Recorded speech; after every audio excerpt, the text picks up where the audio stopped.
Hello, guys and gals. Gilbert Del Tres here, creator of Under the Flesh Lair, Pistoleta, and soon to be Galactic Rodents of Mayhem, successor of 6 crowdfunding campaigns, the self-published professional. Here with Ronald Christian, who has a book coming out somewhere in the distant future, maybe not too distant future, called Paragon Prime. We connected through social media about, I think it was over my project, Galactic Rodents of Mayhem. That's what opened the door. And he got a pretty awesome looking book as well. So I wanted to bring him in and just talk about what's going on in comics as of late. And you guys could connect with him as well. Ronald, take it away, brother. Hey, how's it going, everybody? I'm pretty excited to be here. Grom looks amazing. I really connected to what I saw. I saw the original theme song video, and that just spoke to me. I was like, oh my gosh, this looks amazing. So real quick, just because I guess I haven't been I'm trying to promote this as best I can. I mean, I'm only one person, and you're gonna see when you do like a campaign, when you're trying to promote on social media, and you're going from Facebook, Twitter, Instagram, even Reddit, it becomes like a mission. So where was it that you actually saw Grom, so I could even know what's working? I think I was on the IndieCron website. You know where that website? Oh, nice. So I think I was scrolling through that because I go there every week to see what new books are about to come out. Awesome.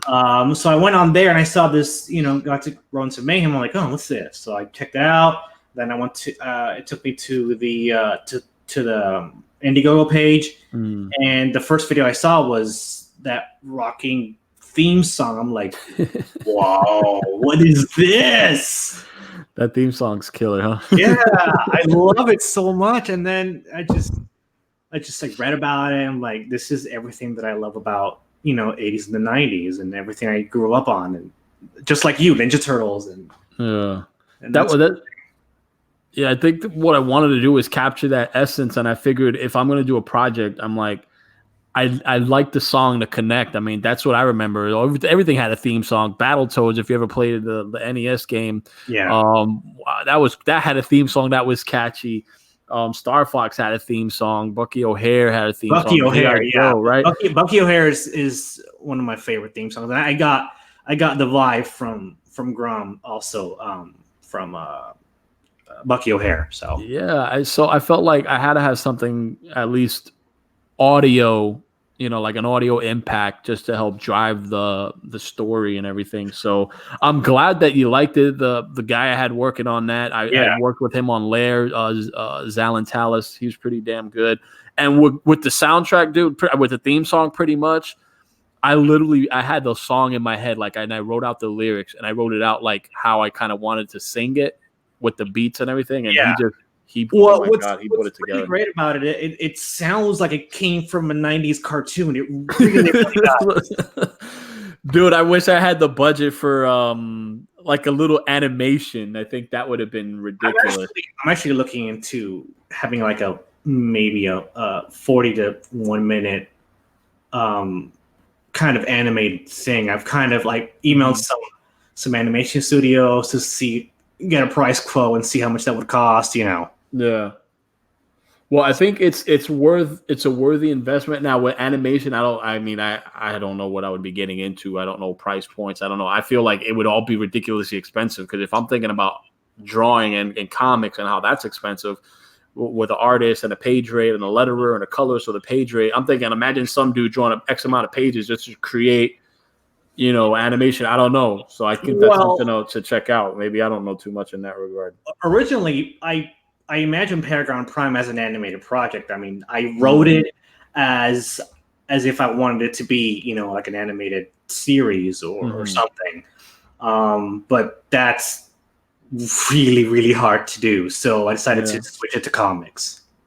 No, which is a great thing. I mean, comics, I think, is a great starting point for a lot of things. I mean, if you think about movies, right, storyboard, right? So it's kind of like panels and stuff in comics. I mean, for me, comics is a blueprint, right? You build a house, you got your blueprint before you start laying the foundation. So for me, a comic, if you got that down, you can visualize everything, bringing it to TV, animation, video game, even you got everything. For me, everything starts with a comic book. That's why I'm infatuated with just now making comics more than anything, since I love storytelling.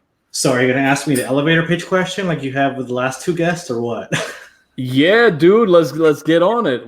Yeah, you got, let's say 20 seconds or 30 seconds, right? That's what's a good elevator pitch. Yeah.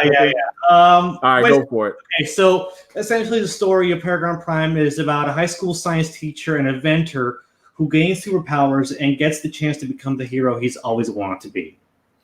Nice. Pretty much. And I have a tagline. It's really cheesy and dumb, but it works. It's the world is primed for a classic hero. I think it's really cool.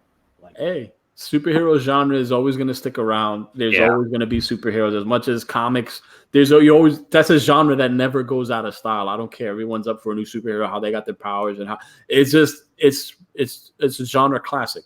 Yeah. So I think what you have here is interesting, because I like the high school teacher. Forgive me if I can't remember any cool high school teachers that had superhero powers.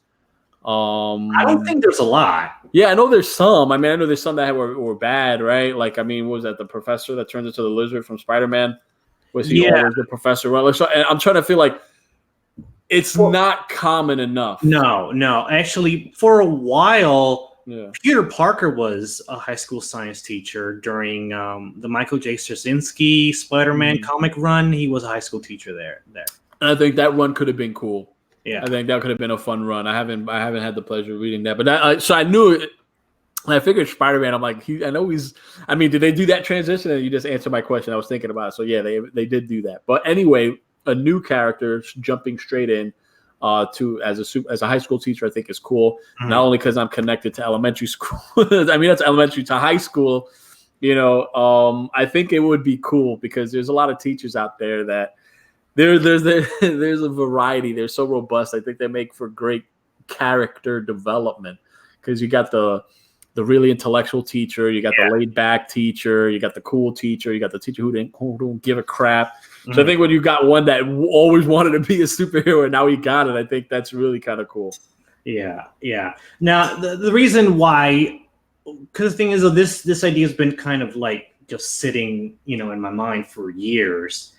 And recently I've just like, with the way that superheroes have been treated in comics today, like with what Marvel has done with Captain America or DC has done with Superman, I've just hated it. Like, they turned Captain America into a Nazi, and there's all these SJW stuff. Could you explain that? Because when that happened, I couldn't understand that. Like, I was just hearing it, and I've been so disconnected from Marvel, because even before the big SJW, like, I mean, I was still following, but it was just how could you could only do a certain superhero so many times.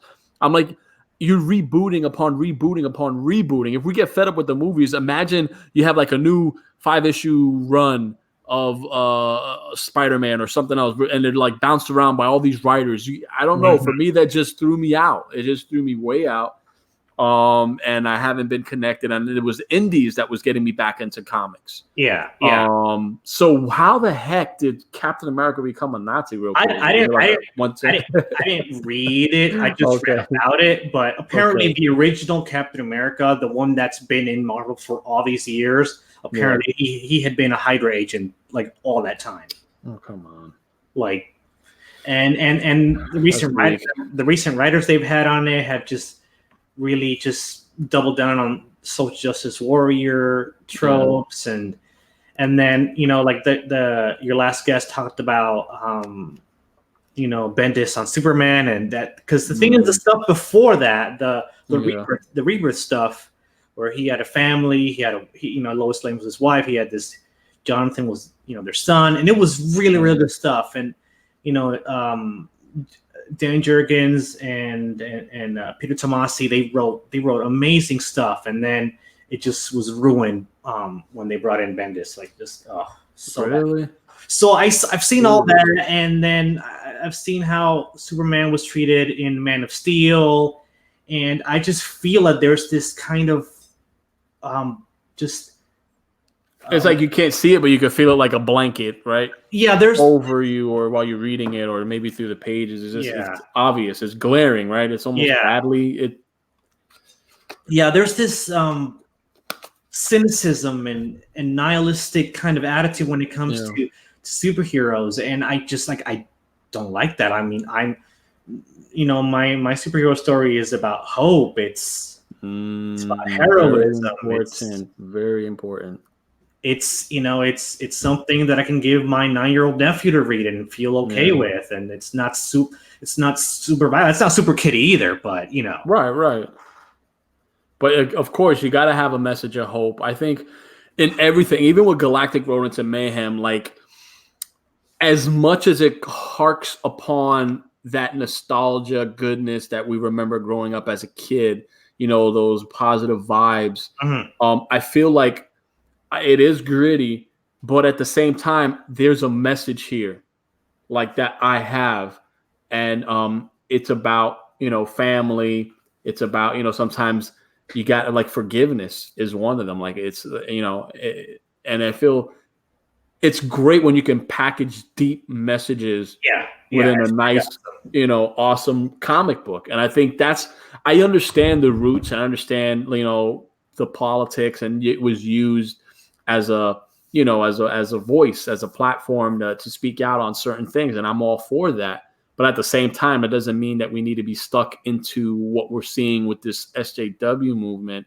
And I feel that's what's killing comics. I mean, I found a tweet online, and it was Captain America literally with White Tiger. With White Tiger. I love White Tiger. And it's just like, I feel like that would be like that C-list character that I feel like, man, one day maybe I can get that chance to ever work at Marvel, which probably will never happen. But you can't lose on that. There's not like a super popular hero. It's just like you could experiment with that. But anyway, Captain America and this White Tiger were literally battling incels. Like what? Yeah, seriously. And it's like Captain America, while he's fighting them, is explaining, I remember guys like this soldiers like this, that they were just about like evil tendencies. They were just about, they didn't care. They were there just for the killing or something like that. And it's just, dude, it's just the way it read. It was so off. And then while he's saying this, you have the White Tiger, the female White Tiger.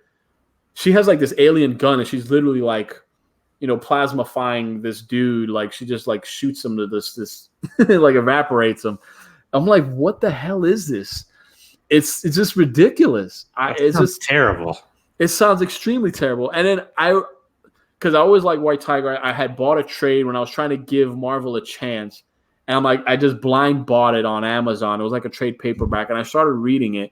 And I literally got into like the third page. And like the White Tiger, she's not in her superhero outfit, but she's fighting some punks on the street.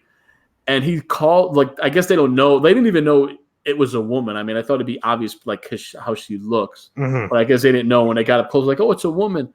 But then one of the dudes says, damn mutie, M-U-T-I, mutie.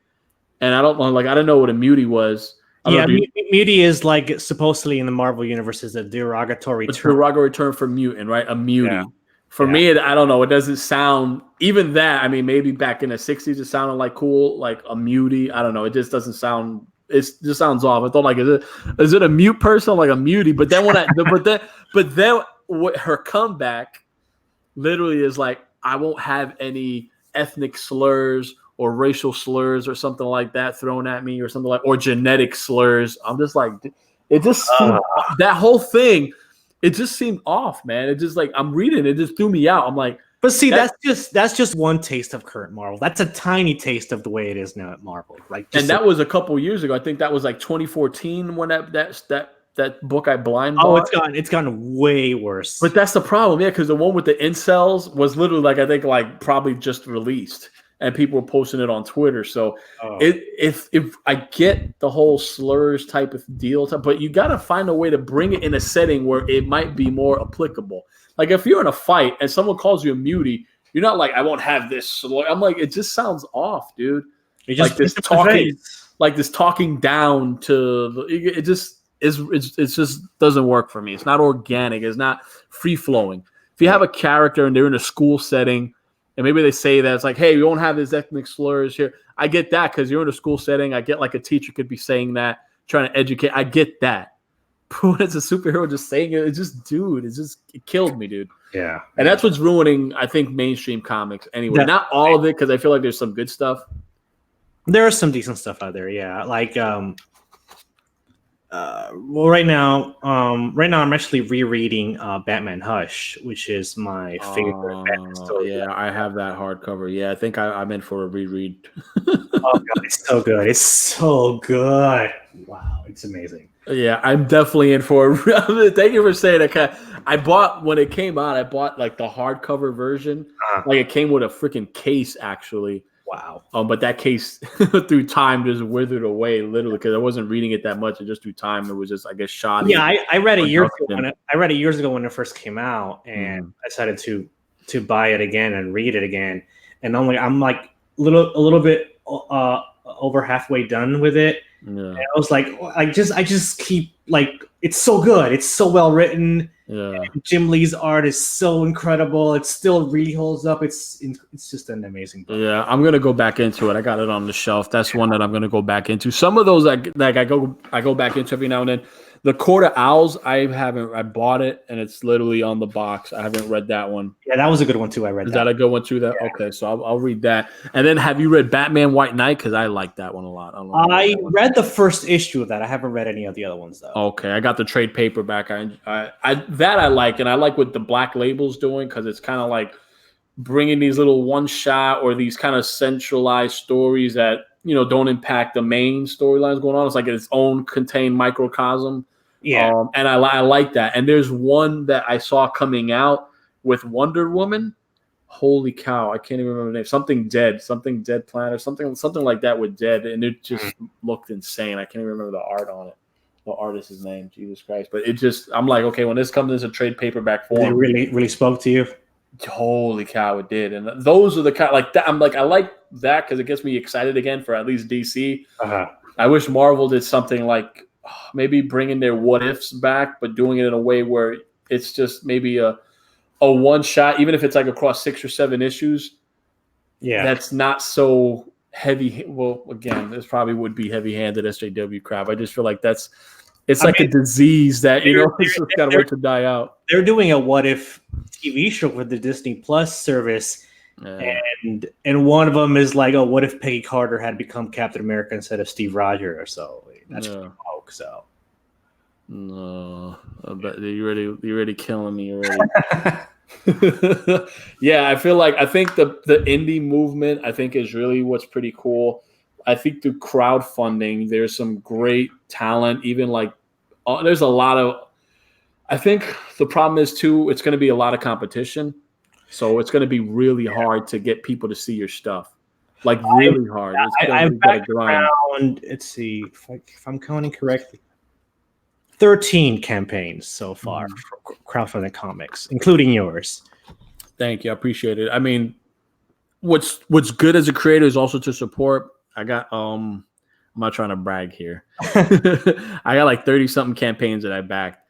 And a lot of it is through digital, though. A lot of them, I rather have the physical copy, but sometimes I could back like 4 projects digital as opposed to maybe getting 1 or 2 like hard copy. Yeah. So I'll just do that, and it's just more for the support, really. But can we talk about Cyberfrog and all the flack that it's getting online and on YouTube and stuff? Yeah, what'd you hear about that? Yeah, I heard like people tearing it apart and like it's the worst thing ever, and Ethan Fenskyver should be ashamed of himself, and I was like, I read it that night and I got it, and I was like, I loved it, and then the next day I woke up and I checked, the internet and YouTube and stuff, and people were tearing it apart. I'm like, what's going on? I don't get it. Who on YouTube is tearing it apart? I'm curious to see that video. Oh, geez, remember that Star Wars girl did a review of it. A bad one.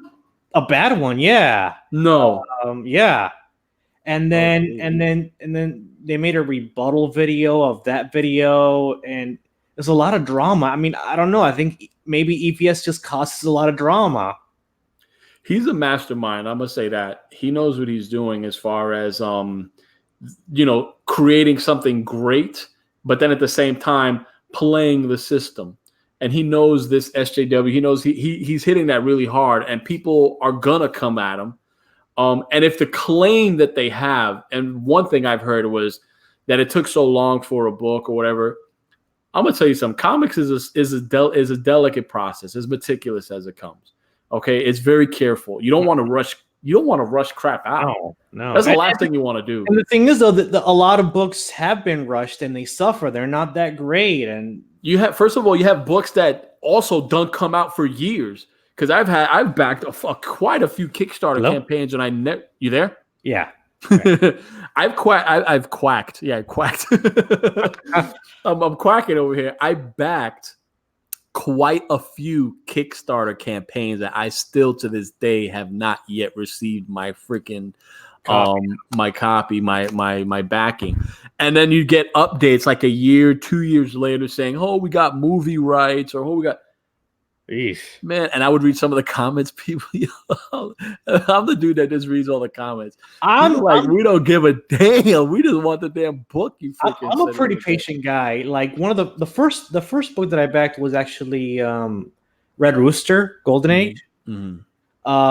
And that was a long time ago, and they still haven't come out with it yet. But the good thing is they give regular updates as to what's going on and why it's taking them so long. And they even sent out this really cool like postcard, like with original artwork. Like, we're sorry for the wait. Yeah, just be good with your fans, dude. You can't be on radio silence. No. The moment you can't pay funds until boom, hey, we're gonna be a little delayed after you don't do that, man. I mean, I've crowdfunded quite a few campaigns throughout, I don't know, like 5 years. Mm-hmm. I learned a lot with each one, dude. I didn't know what the hell I was doing on my first campaign. I'm surprised it funded. I had a great artist. I took my time with it, and even then the writing was so bad. Man, I'm serious, man. Like, I thought it was bad. I mean, my artist is like, no, it's not that bad. And then people that read it, they're like, no, I liked it. And I'm like, okay, when people are reading it, if they like it, they ain't going to lie to you. Because if people that don't know you, that don't owe you anything, if they think it's crap, they're going to tell you. Yeah, you gotta show your stuff to people who are not your family and friends. You got to show it to complete strangers. Exactly. So when they were like, no, it's not bad, we liked it, I was just hearing decent stuff. I'm like, okay. So I was learning. I didn't, I didn't get to cultivate it the way I'd like, so I still got a decent little. I'm working on my little audience, but what you have done really, really well is create a brand. You created a theme song, and you created a logo, and and in your videos you wear the hat with the logo, and almost every time. So you're creating something that people remember. That's which is what I want to do. I want to do the same thing. I want to do something similar, if you don't mind me, Dude, I love that I inspire you. Yeah, that's a great thing. I can't tell you what. I just like that I inspired you. And if you thought, hey, I gotta come have my thing with a video and do my little hat, hey, that's what it's all about, dude. I'm not the type of person that's gonna hate or just be like, well, that's my idea. Come on, man. Everything, imitation is flattery, right? We all see something that we enjoy. I mean, my books, your books are all based on stuff that we enjoy. Mm-hmm. And if you see someone doing something right, I mean, I would be lying if I didn't look at, my first Kickstarter and emulate it off someone's that I thought was a pretty good, setup. So this is part of the territory, but I think that you're coming in new. Definitely take your time. You can count on me to help you out. With getting some eyes on it as far as retweeting, sharing it on Facebook, doing another stream.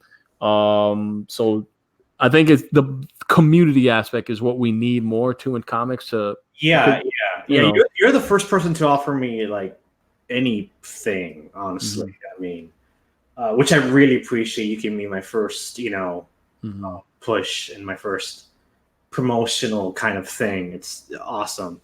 I just this character is just inspired by a lot of the inspiration for this character came from Superman, Captain America. Those the aspirational heroes. And aspirational heroes is a term used by another YouTuber that I watch a lot called Professor Geek. I don't know if you've heard of him.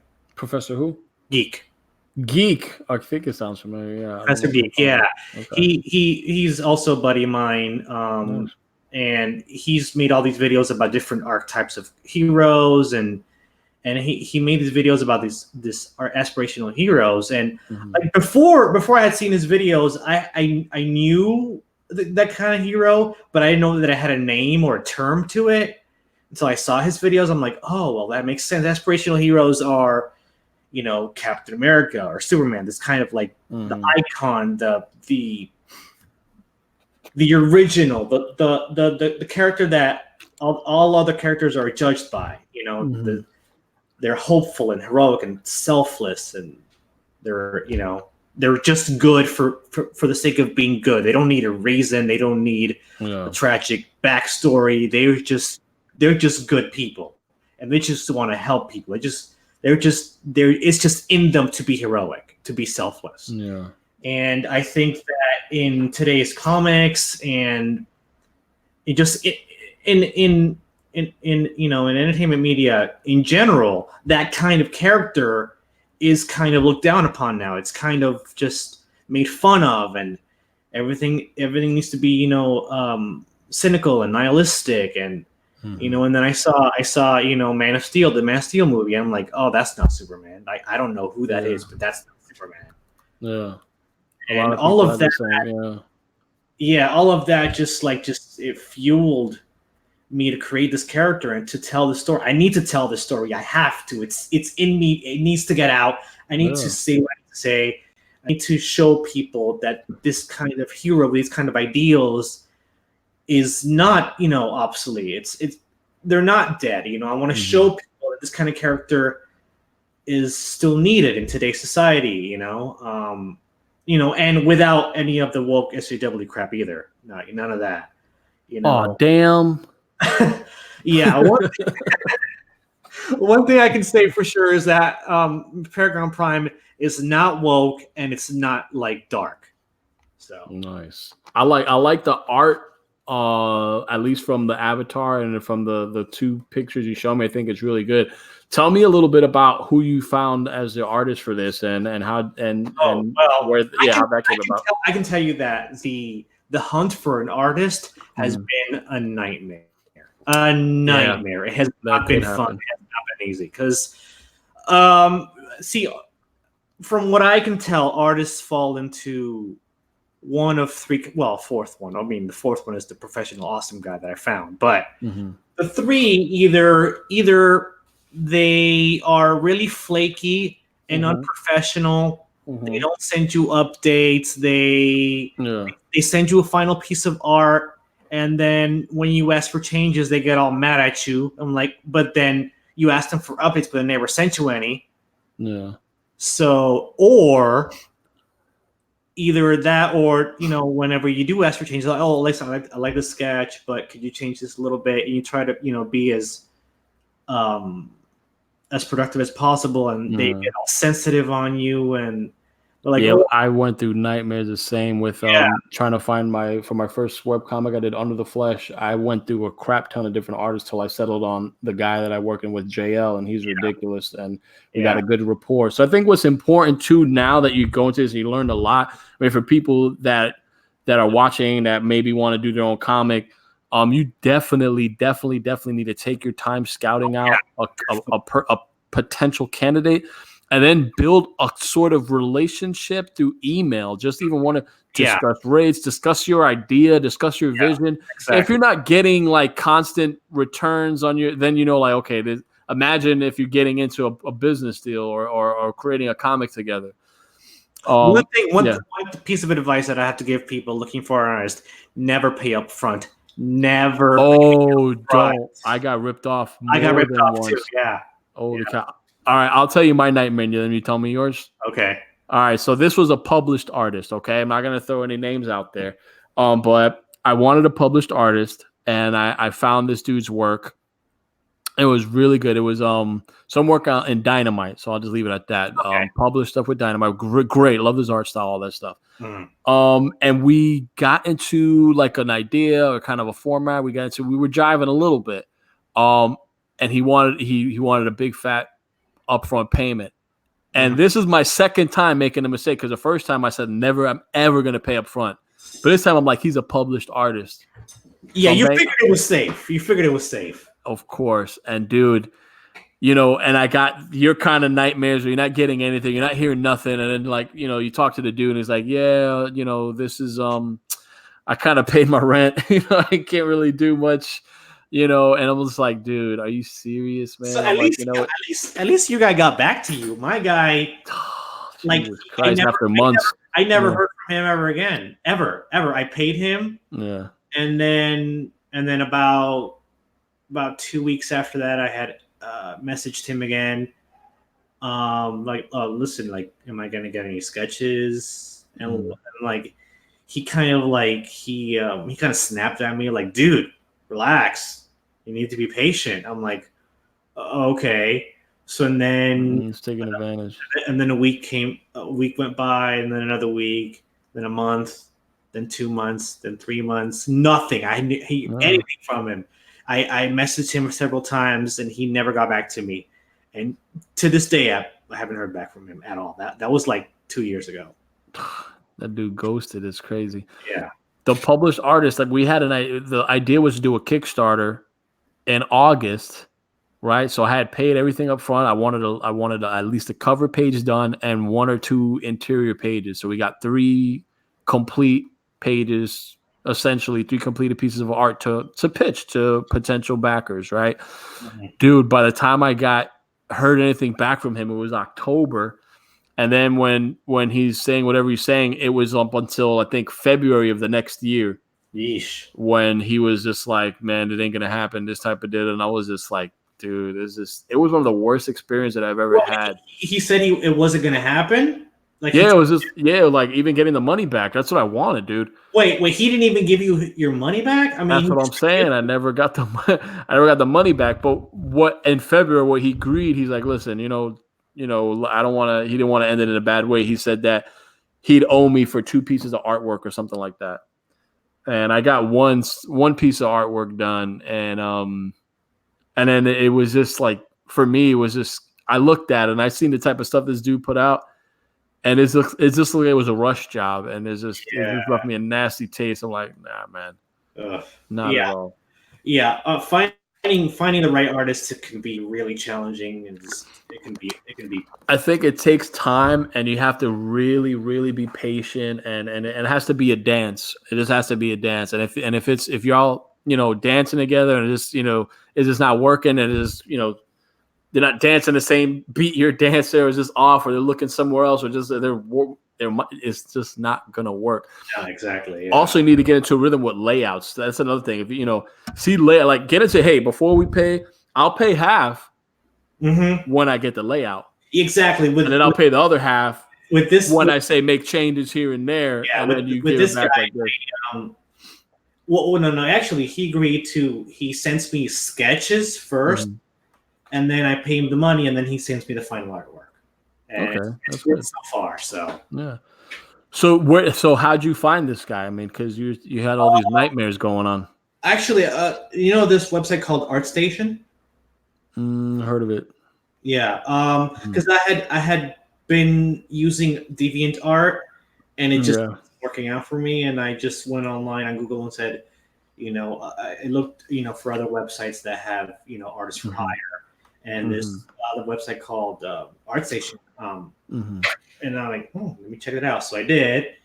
And I spent I stayed up one night, like the whole night from 9 p.m. to 4 or 5 a.m. just looking at artists and seeing, messaging them. And I messaged I must have messaged 50 something artists. And most of them said, "Oh yeah, your project sounds really cool, but I'm too busy." Blah blah blah. So this guy said, "Oh, this sounds really cool. I want to work on it." So, so that's how that happened. All right. Well, It's a good story. I was able to find Sebastian on DeviantArt, and it worked. And JL, I found him actually. I want to say Boom Studios. Oh, cool! I know them. Yeah, they have a Facebook page. Artist submissions, and artists just put their work up there. Nice. And I think JL had put his stuff on there, and I scrolled. I'm like, okay, this looks pretty good. I could work with this. And I remember emailing him like, hey, dude, I ain't from Boom, but I saw your stuff on Boom, you know, and I like your stuff. Maybe we could work together. And I want to ask you about you recently posted new art for Grom about some kind of shark guy. Okay, yeah. Yeah, he reminds me a lot. Wasn't there a Ninja Turtles villain that was like a shark? You know what? As much as I freaking watched the Ninja Turtles and love the Ninja Turtles, I don't know where the hell I was when that. I think his name is Armageddon. Is it? Yeah, is that his name? I found that out on someone posted it on Twitter, like the shark. I'm like, dude, are you kidding me? They actually did have a shark villain. I was in a coma when that came out. I don't know what the hell I was up. I totally missed that, but yeah. Shark. I'm like, oh, that's from Ninja Turtles. Like, I swear I remembered a shark villain, Ninja Turtle. Yeah. It might not have been in the cartoon, but I think it was in the Archie comics. Yeah, and the dude that posted that what I saw on Twitter, he was a comic dude. Like I said, man, I was in a coma. I can't believe I missed that. My inspiration for using a shark, and it wasn't a street. That could be like the Street Sharks reference, or that could be if you want to use that as that Teenage Mutant Ninja Turtle reference. That's fine too. But me personally, I always loved shark stories. I always loved shark. You know, the Jaws, any kind of shark movie. I'm a sucker for those. Like it's like a zombie movie. I'll just watch it, even though it's trash, and then I gotta stop because eventually there's just so much trash out there. You gotta like, okay, I'm just done. Nothing good. But the shark movies, like you have some good ones, and then you got your trash. And on Netflix, there's a lot of trash, but then there's some good stuff out there, like really, like sneaky good. But you just got to find them out. One is like called The Reef. There's one. What's it called? Oh my gosh, 47 meters down is another one that's just like. So they're coming back. You know, I think that a shark story. There's always going to be shark stories. So I had to throw a shark in there. It looks really, really cool. You know, but it was like, but you know. Having read Cyberfrog and knowing what I know about Grom, I would love to see a crossover. I really, really would. Yeah, I'm dreaming, dude. I know. I mean, when I think about it, Ethan has this is something. Cyberfrog came out in the 90s. I didn't know about it. And apparently, I think he got the rights back. Because whatever company had it obviously ain't doing nothing with it. And it was just like time passed. Yeah. And it went back to him. So he's like in the clear. And he's doing the books again. And they're incredible, right? I mean, the art is just incredible. So good. I haven't seen the ones in the 90s, and I would love to just, you know, I think he said he's going to do like a campaign for like a 40-page or like everything that came out from the black and whites in the 90s. He's going to bring it back. So I think that's going to be cool. But that's his brand now that he's reviving. I mean, he's top level guy, you know, he's top level. He's a mastermind. I'm like a peon, right? Even though my stuff is good, but it's like I gotta prove myself. If you're a peon, I don't want to know what I am. I didn't mean it like that. I just But you know, and the thing is though, like I would like, you know, with Paragon Prime, I'm building. You know, this is the first kind of step into what I hope. I want to build a superhero universe of my own, like a DC or a Marvel. You know, yeah, that's excellent. That's the ultimate goal. But I would love, like, there's other books out there, other characters that a lot of these crowdfunded people have done that I would love to have in my universe as some kind of crossover or something. You know, there's T-Word and Throttle. Have you heard of that book? Yeah, that's great. Even stuff like you know, Mark Millar's Lone Star. That's a Mark Millar. He's a rock star. You know, Red Rooster would be really cool to cross over with. Like just really like I'm thinking like maybe one of the tiers would be like variant covers crossing over with a lot of these other Comicsgate, you know, comic book characters. I think that'd be a really cool idea. I think you know. So it'd be really cool if I could, do some kind of cross promotional with other creators or something like that. Yeah, I think have that in mind. I think the what makes comics so much fun is when you can do a crossover like this and it works. Like I remember Batman had a crossover when I was growing up with Daredevil. I have that crossover. I have another one with Batman and Spawn. I even have a name for the crossover. I even came up with a name. I'm gonna call it Challenge of the Heroes, and it's gonna be inspired by Secret Wars from Marvel Comics. I don't know if you read that, but it's really cool. Yeah, back then, in the 80s, right? Yeah. Secret Wars? Yeah. Yeah. I think what you have works because superheroes is open. So it's just a matter of connecting with creators that won't mind giving you permission to use, their cover. And then a lot of times things are, sometimes it's a business thing, Yeah. So there's a lot that comes. Yeah. People are very protective of their creation, and they don't know if they want to let it out or they want to So like me reaching out to EVS, like, hey, EVS, Cyberfrog, let's do Grom. He's like, I'm sure he probably maybe seen it because I know he retweeted it once. I asked him for a retweet, he retweeted it. And it was cool. There was I don't know if you know there was Clint Stoker. He does Downcast. He also did like a cool little video, and he was talking about how I guess something also resonated with him with Grom, and he backed it. And there was a little segment in one of his videos that my cousin of all people showed it to me. I didn't even know. It's like, dude, they're talking about you, and and I went and I saw it, and it was like, holy cow, like they were saying some powerful stuff that got me in the feels. So it's like, I know it's a powerful book. I know, but again, it's not done. I need it to be crowdfunded. So maybe if I have it crowdfunded, maybe I get to the second or third volume, maybe EVS could see, okay, yeah, it could work. And even another person, when I made that tweet, of course, as an impulse tweet, they were like, normally I wouldn't be for this, but they're like, now that I think about it, like they mesh well, like the universes could mesh well because they're anthropomorphic. So yeah. But it's dreaming, dude. Who knows? You know what I mean? EVS is a mastermind, and I think starting is just to put it out there because you never know what could happen. But speaking of Downcast, actually, a lot of his videos have taught me a lot about crowdfunding comics. Like he is, like a lot of his videos, like, oh yeah, that's right, and I can't. It's just insane the amount of information and education that Downcast has given me. Yeah. Clint, his Sweetcast videos, I love his videos because he has a great voice, and he hits on a lot of cool notes, and he's putting stuff out there that people probably wouldn't notice. So like you have found information on crowdfunding through Sweetcast's channel, which is amazing. And me, I found there's some information that I like watching, and he's informative too. And I like how he produces the videos. They're real professional, and they're talking on a lot of things that should be talked about in mainstream that aren't. But crowdfunding brings a lot of stress, dude. Oh yeah, it brings it. You know what I'm saying? Like, so be ready because I've been doing this, and Clint doing his first video, he did a great. First campaign, he did pretty good. But there's a lot that comes with it, man. So definitely, if you have any questions, definitely let me know. Definitely check more stuff out. But it is very stressful crowdfunding, dude. Very dude. But like it, you don't know nothing once the campaign is up. Trust me, there's a depression that comes with crowdfunding. Okay, like this is like scientifically proven. Wow. Okay. Yeah. Well, one thing that I would love to do is like I've been toying around with the idea of calling out, like actively calling out some websites like Bleeding Cool or the Mary Sue. Be careful, yeah. I know. Like, I probably shouldn't do something like that. I don't want to start. If they check you out, somehow they're gonna know. Like they'll check your Facebook, they'll see your Cyberfrog post. They're gonna know.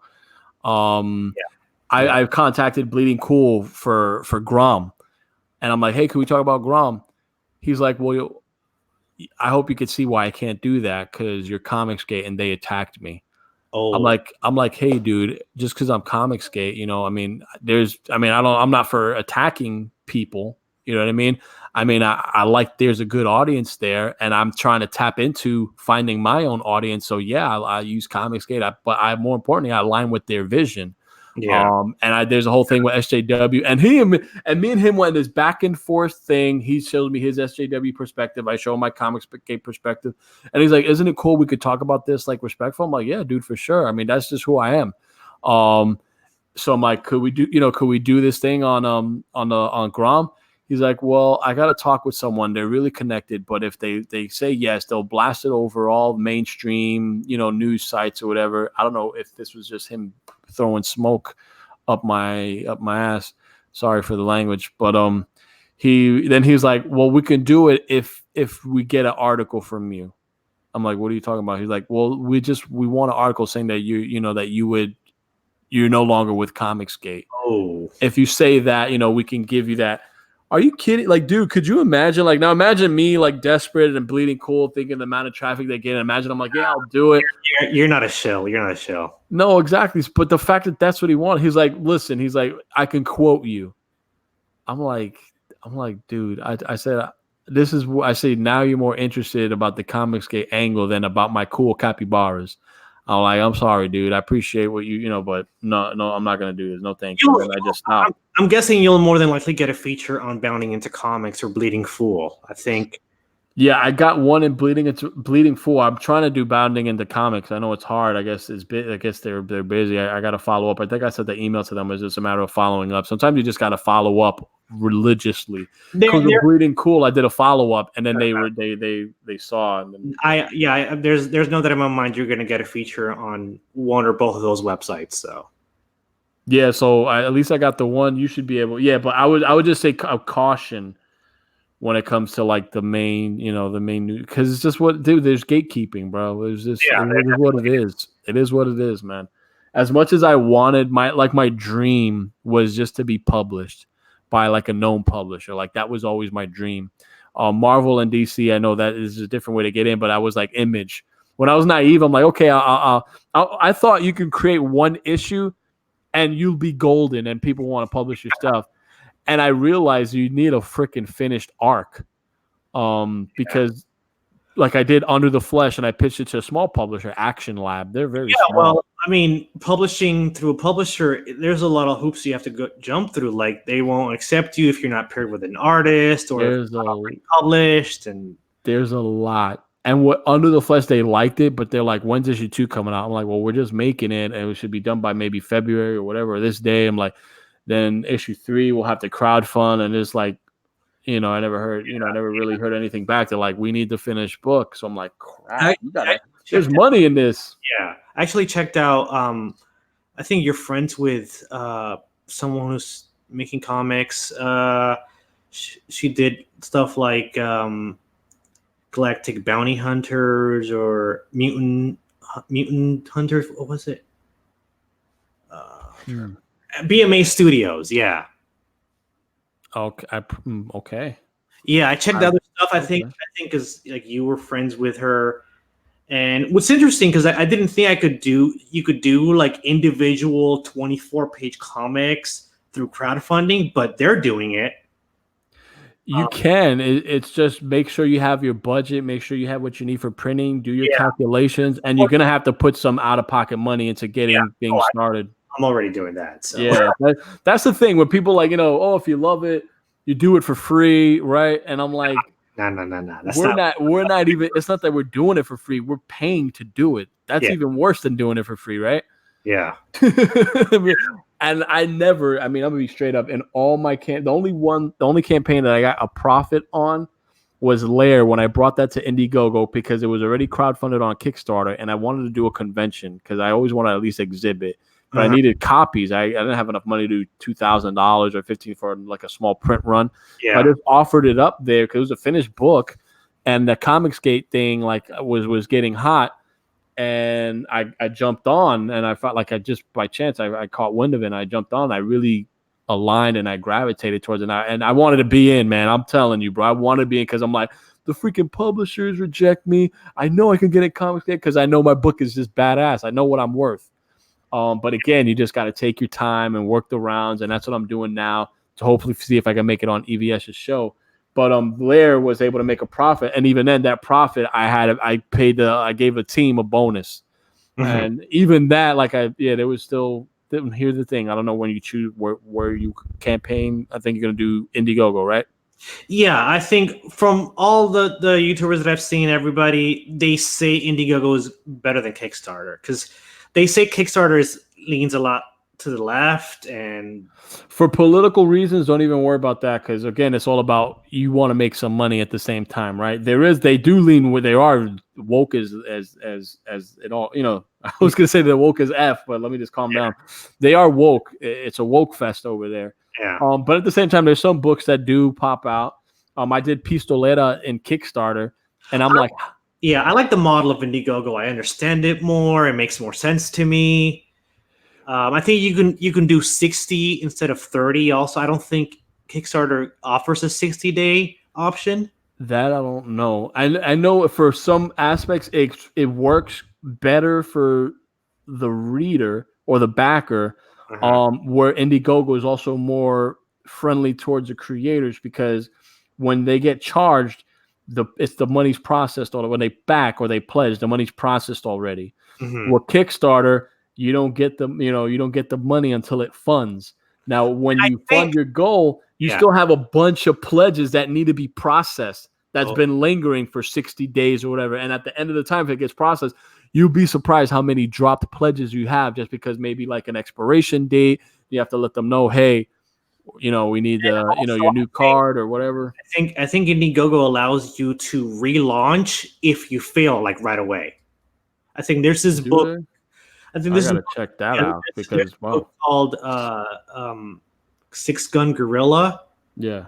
It looks really cool. I might back it. I want to back that one just because I like the concept. Yeah. Now that book didn't meet its goal, and he announced that he was just going to relaunch it right away again, and that's what he did. He just relaunched it without, so it's another 30 or 60 days. Yeah, I think I'll probably do the same thing if for some reason I can't get to the 15K, which I hope I could, and I hope I could grind it out. But if not, I will relaunch, but without colors in the book, which will suck. But Sebastian's inks are so nice. They're so crisp. They're so detailed where it'll just be like, like how Teenage Mutant Ninja Turtles first started. That was black and white. It was all black and white. So then maybe I'll relaunch on Indiegogo with like a color edition with like a smaller, so that could be. I don't want to have to do that because I can't see my comic as not being colored. I can't see it as black and white. Dude, trust me, I'm with you on that. But at the same time, I don't want to think negatively, and I love colors. Yeah, I definitely love colors. But let's see what happens. Let's see how. I believe in it. I've been kind of plugging you on my Facebook page as much as possible, and yeah, man. I appreciate it. It'll be a little uphill grind, but we can get it done. Yeah, I think it looks like a great idea. Ideally, in my imagination, this Comicsgate movement leads into an Animation Gate movement. And like there'll be a Paragon Prime animated series and a Galactic Rodents of Mayhem animated series and a Cyberfry animated series. Hey, my dude, I would love more than anything if we get to that level.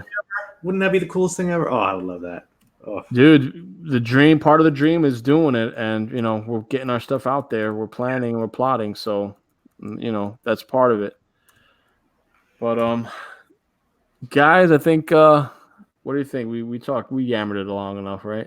Yeah, I think we're good. We definitely yammered long enough. I'm definitely going to get something to eat. But, guys, definitely be on the lookout for Ronald Christian. Paragon Prime is going to be crowdfunding at some point on Indiegogo next year. He's going to take his time, do it right, and hopefully it'll be great. I'm definitely willing to help him get some eyes on his book. And I think what we should do – like a video on Cyberfrog, like just our thoughts. We didn't really get too deep into that. We were okay. Yeah, that sounds all over the place. I think that'll be like a next one. We could actually, we'll call it a spoiler rant. Like we'll actually go into spoilers and put like a little, And I loved it. I thought it was amazing. I really liked it a lot. Yeah, I liked it too. And we'll. I know there's people still haven't got their books and stuff. So maybe we'll wait, like, I don't know, maybe a week or so. Yeah, we can do this before we touch base and do a Cyberfrog straight up. discussion, right? That would be a good one, right? Because people, there's a ton of reviews. We'll just do we'll label it like a Cyberfrog discussion. Yeah, sounds good, man. But Christian, thank you. Ronald Christian has been awesome, guys. Definitely keep an eye out for him. And do please check out Galactic Rodents of Mayhem. It is crowdfunding on Indiegogo. It's an awesome book. I've been told it rivals what's coming out in mainstream better than 75% what's coming out there. That's literally what I heard. So, guys, don't take my word for it. Check it out. Galactic Rodents of Mayhem on Indiegogo. I appreciate all the support. Please like and subscribe as I build my channel and try to build a platform for you guys.